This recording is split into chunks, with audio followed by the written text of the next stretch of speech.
नमस्कार दोस्तों, मैं मुकेश आप सभी का स्वागत करता हूं फिर से नई वीडियो में। बहुत ज़्यादा व्यूअरों के कमेंट आ रहे थे। सबसे ज़्यादा कमेंट तो एक ही कमेंट आ रहे थे कि अगर हम पर्सनल आईडी से बुकिंग करते हैं तो वेटिंग लिस्ट हमारी कंफर्म नहीं होती, जबकि एजेंट से बुकिंग करते हैं तो वो कंफर्म हो जाती है।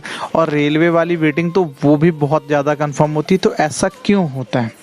तो ऐसा कुछ भी नहीं होता है। एक मैं सिंपल सा तरीका समझा दे रहा हूँ कि अगर आपने पर्सनल आईडी से अमृतसर से अंबाले के लिए टिकट बुकिंग की और वो चल रही है WL26 और करंट स्टेटस जो चल रहा है उसका 10 चल रहा है, और एजेंट ने बुकिंग की 27, वो सेम अमृतसर से अंबाला बुकिंग की और वो 27 और 11 चल रही है, और जो रेलवे जो हम स्टेशन से बुकिंग करेंगे वो चल रही है अमृतसर से लुधियाने के लिए बुकिंग की और वो 27 और 12 चल रही है।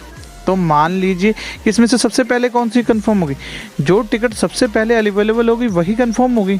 ये तो नहीं हो सकती कि भाई अगर वो पहले वाली कंफर्म हो जाएगी, ये कोई दिक्कत नहीं होती। जो सबसे ज़्यादा अवेलेबल होंगी वो सबसे ज़्यादा मोस्टली चांस होंगे कंफर्म होने के। ये बिल्कुल भी नहीं है कि पहले ये पर्सनल वाली कंफर्म होगी या एजेंट वाली कंफर्म होगी या फिर रेलवे वाली कंफर्म होगी। रेलवे वाली अगर कंफर्म हो या ना हो कोई भी परेशानी नहीं होती, आप उस पर ट्रैवल कर सकते हो। लेकिन अगर पर्सनल या वेटिंग जो एजेंट वाली होती है उसमें आपको दिक्कत हो जाती है, वो कंफर्म नहीं हुई तो आप बिल्कुल भी ट्रैवल नहीं कर सकते। तो ये सबसे बड़ा दिक्कत है आपका। तो ये मन में सवाल खत्म हो गया कि पर्सनल आईडी से ज़्यादा कंफर्म हो जाती है या फिर एजेंट से या रेलवे से। तो रेलवे वाली तो आप ट्रैवल कर सकते हो, पर्सनल या वेटिंग एजेंट वाले से आप बिल्कुल ट्रैवल नहीं कर सकते। हाँ, इसका एक मैं सीधा सा आंसर देना चाहूँगा कि एजेंट क्यों वो चांसेस ज़्यादा होते हैं उनके कंफर्म होने के। तो सबसे ज़्यादा उनके पास इतने सालों का एक्सपीरियंस होता है। मैं खुद एक एजेंट हूँ तो मुझे इसके बारे में पूरी नॉलेज है। तो मैं बता देता हूँ कि एजेंट सबसे ज़्यादा क्यों वो चांस कहते हैं कि भाई वो कंफर्म हो जाएगी और पर्सनल यूज़र की कंफर्म नहीं हो पाती। तो सबसे पहले चीज़ क्या होती है कि एजेंट के पास एक्सपीरियंस होता है। जितने ज़्यादा वो टिकटें बनाता है उसको उन रूट के बारे में ज़्यादा ज्ञान होता है और वो उन चीज़ के बारे में ज़्यादा समझ सकता है। इसलिए वो जानता है कि इतने नंबर तक वेटिंग इस ट्रेन में कंफर्म होने का मैक्सिमम चांस है और लास्ट कुछ डेट्स में इतनी कंफर्म हो चुकी है। और दूसरा होता है रिस्क। सबसे ज़्यादा वो रिस्क लेता है। उसको पता है कि अगर मैं कुछ पैसे एक्स्ट्रा डिमांड करके अगर रिस्क लेता हूँ तो शायद हो सकता है कि वो कंफर्म हो जाए। यानी कि आपको उनको पता है कि भाई अगर वो कंफर्म होनी है तो उस रूट्स पे कितनी। और तीसरा और सबसे मेजर फैक्टर क्या होता है? सर्चिंग।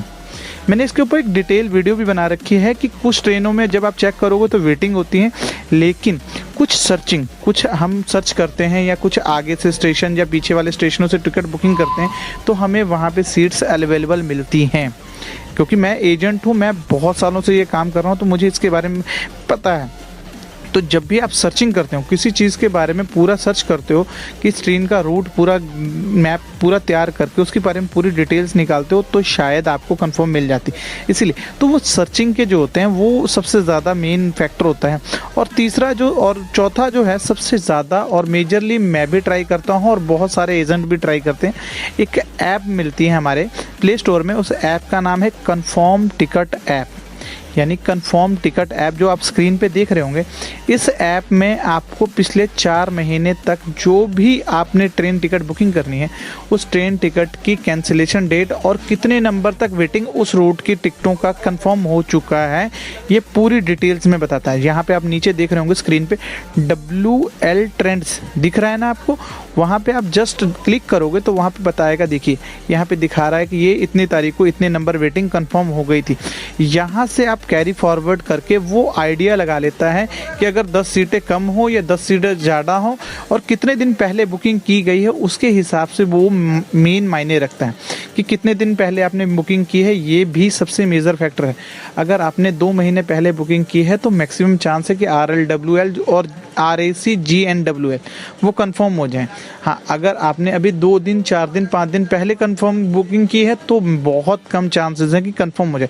सिर्फ RAC और RLWL के 4 से 5 नंबर वेटिंग कंफर्म हो जाए 2 से 3 दिन में, यानी 5 दिन के लिए आप टाइम लगाइए। TQWL तो बहुत लोअर केस चांस होता है कि वो कंफर्म हो जाए। इसलिए जब भी आप एजेंट के पास जाते हो तो वो पूरी रिसर्च करता है, उसके ऊपर पूरा ध्यान देके पूरी रिसर्च करता है, क्योंकि वो उसका एक पर्पस है। है, उसका काम ही वही है, उसने उसी से पैसे कमाने हैं या उसी चीज़ के ऊपर पूरी डिटेल्स के साथ वो जान रहा है, उसके ऊपर ही वो पूरी समझ रहा है, तो उसी के ऊपर वो वीडियो मतलब टिकटें बनाता है। इसीलिए जब भी आप भी कभी भी टिकट बनानी है तो इस ऐप का सहारा ले सकते हो, ये पूरी रिसर्च कर सकते हो, जहाँ से ट्रेन स्टार्ट होती है जहाँ तक जाती है, कुछ पैसे एक्स्ट्रा ज़रूर लगते हैं, हम एजेंट को भी तो पे करते हैं।